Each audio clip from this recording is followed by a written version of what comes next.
주님을 아는 것이 우리의 힘입니다. 한 주간도 평안하셨습니까? 오늘 우리는 C.S. 루이스의 순전한 기독교 중에서 제1부 옳고 그름 우주의 의미를 푸는 실마리 세 번째 시간 이 법칙의 실제성에 대해서 함께 살펴보겠습니다. 오늘이 이 책의 세 번째 시간인데요. 세 번째 시간까지 오는 과정을 되짚어 봤으면 좋겠습니다. 1과에서는 두 가지 요지를 얘기했습니다. 첫째는 인간은 자신들이 마땅히 해야 할 행동, 즉 공정한 처신이나 예의나 도덕이나 자연법이라고 부를 수 있는 종류의 행동이 있다는 생각을 늘 하고 있다는 것입니다. 둘째, 그러나 실제로는 그렇게 살지 못하고 있습니다. 2과에서는 인간 본성의 법칙이 있다는 것에 대한 반론과 재반론을 살펴보았는데요. 즉 인간 본성의 법칙, 도덕률이라는 것이 인간의 집단 본능도 아니고 교육을 통해 주입된 사회적 관습도 아니라는 것을 살펴보았습니다. 이제 3과를 할 차례인데요. 3과의 요지는 이제는 인정하자는 것입니다. 인간의 행위라는 일상적 사실들 너머에는 아주 명백하게 실제하는 무언가, 우리가 만들지 않았음에도 불구하고 우리를 압박하는 실제적 법칙이 존재한다는 사실을 이제는 인정해야 한다는 것입니다. 무언가를 대조해 보면 분명해집니다. 자연법칙과 인간 본성의 법칙은 다릅니다. 우리가 보통 자연법칙이라고 부르는 것, 예컨대 날씨가 나무에 작용하는 방식은 엄밀한 의미에서 진짜 법칙이 아니라 단지 하나의 표현법에 불과하다는 것입니다. 떨어지는 돌은 언제나 중력법칙을 따른다라고 말할 때 이 법칙은 돌이 늘 하는 일이라는 뜻에 불과하죠. 그러나 인간 본성의 법칙은 확실히 인간이 실제로 늘 하는 일을 의미하지는 않습니다. 이미 말했듯이 많은 인간들이 이 법칙을 전혀 따르고 있지 않고 단 한 명의 인간도 완전하게 따르지 못하고 있기 때문입니다. 중력 법칙이 말하는 바는 어떤 돌이든지 위로 던지면 아래로 떨어진다는 것입니다. 그러나 인간 본성의 법칙이 말하는 바는 어떤 인간이든지 마땅히 해야 할 일이 있지만 하지 않는다는 것입니다. 다시 말해서 인간의 문제를 다룰 때에는 현실의 사실들 너머에 있는 무언가가 끼어듭니다. 사실, 인간은 실제로 어떻게 행동하는가 외에 무언가 다른 것, 인간은 어떻게 행동해야 하는가, 이것이 더 있다는 것입니다. 그런데 아직도 해명에서 인간 본성의 법칙이 없다라고 말하고 싶은 유혹들이 남아 있습니다. 그게 두 가지인데요. 첫 번째는 느낌과 관련되어 있습니다.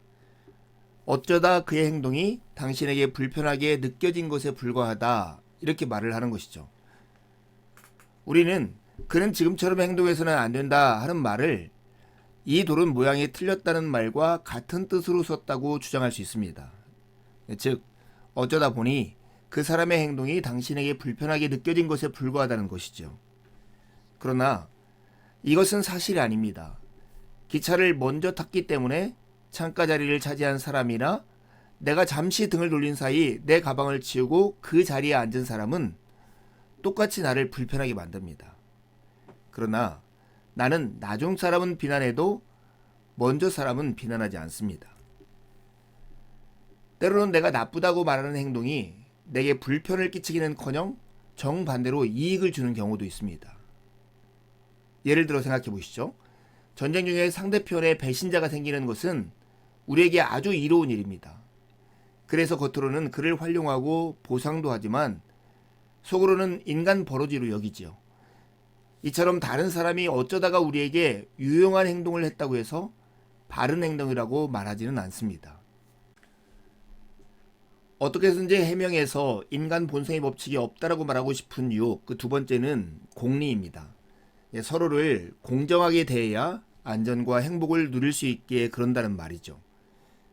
어쨌든 인간에게는 어느 정도의 분별력이 있으므로 모든 사람이 정정당당하게 처신하는 사회에서만 진정한 안전이나 행복을 누릴 수 있다는 사실을 알고 있고, 그렇기 때문에 바르게 행동하려고 애쓴다는 견해입니다.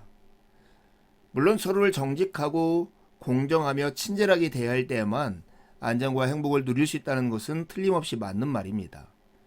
그러나 이 말은 우리가 어떤 것을 옳게 느끼거나 그르게 느끼는 이유를 제대로 설명해 주지는 못합니다. 순환 논리를 만드는 것이죠. 예를 들어 봅시다. 왜 나는 이기적이 되면 안 되는가? 라는 질문에 사회에 유익을 주려고 라고 대답할 경우, 왜 개인적으로 나에게 유익이 되지 않을 때에도 사회의 유익을 신경 써야 한단 말인가? 라는 질문에 사람은 이기적이 되면 안 되니까 라고 대답할 수밖에 없습니다. 이것은 문제를 원점으로 되돌리는 순환 논리의 대답일 뿐입니다. 인간 본성의 법칙은 실제합니다. 중력 법칙은 단순히 무거운 물체가 움직이는 방식에 대한 사실에 불과하지만, 도덕률, 곧 인간 본성의 법칙은 단순히 인간이 행동하는 방식에 대한 사실이 아닙니다. 그렇다고 해서 단순한 공상도 아닙니다. 인간은 이 생각을 도저히 없앨 수가 없으며, 혹시라도 없앨 경우 우리가 인간에 대해 언급하고 생각하는 대부분의 것들은 모두 헛소리가 되고 말 테니까요. 또한 이것은 단순히 사람들이 우리에게 편한 행동을 해주길 바란다는 뜻의 말도 아닙니다. 우리에게 불편한 행동이라고 해서 반드시 나쁘고 불공정한 행동이라고 부르는 것은 아니고, 오히려 우리에게 편한 행동인데도 나쁘고 불공정하다고 말하는 경우도 있기 때문입니다. 옳고 그름의 법칙 혹은 인간 본성의 법칙은 이와 같은 실제하는 것이 틀림없습니다. 인간이 만들어낸 것이 아니라 실제로 현실에 존재하는 것입니다. 그러나 이것은 우리가 실제로 한 행동을 사실이라고 부를 때 사용하는 일상적 의미의 사실이 아닙니다. 인간의 행위라는 일상적 사실들 너머에는 아주 명백하게 실제하는 무언가, 우리가 만들지 않았음에도 불구하고 우리를 압박하는 실제적 법칙이 존재합니다. 이제 우리는 이 사실을 인정해야 하지 않을까요? 이제 두 가지 질문하고 마치려 합니다. 자연 법칙과 인간 본성의 법칙이 어떻게 다른지를 설명해 보십시오. 두 번째 질문입니다. 인간 본성의 법칙이 실제한다는 것을 여러분은 인정하십니까? 남은 한 주도 주님의 은혜 가운데 살고 복된 주일에 함께 만나 기쁜 마음으로 주님을 예배하시죠. 감사합니다.